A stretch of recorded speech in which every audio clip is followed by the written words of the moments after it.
Take a look at this. Americans lining up to vote early. A mom with an infant in a car seat. Her young son taking it all in Bowling Green, Ohio. And we have other Americans ready to spend hours in Georgia, Arkansas, Illinois, and across this country. An unprecedented number of Americans voting early. So what do these early results show? ABC's Jonathan Karl on that.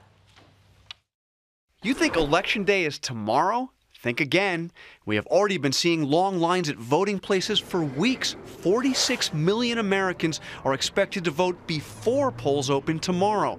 More than 1 out of every 3 voters, the most early voting ever. This family waited for 8 hours to vote in Miami. This is how we express our voice, and this is what makes America the greatest country in the world. With so many states offering early voting, it's no longer Election Day, it's election month.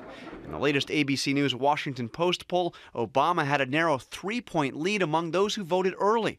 That's a much smaller lead than 4 years ago, when he beat McCain among early voters by 18 points. Local officials at this polling place in Miami were so overwhelmed by long lines, they temporarily locked the doors, triggering chaos outside.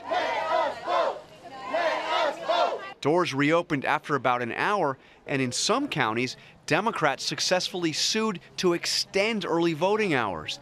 And well over half of all expected voters in Florida have already voted. Now, 2 of the states that we are going to be looking at closest in terms of the early vote, Diane, are Florida, which just talked about, and Nevada.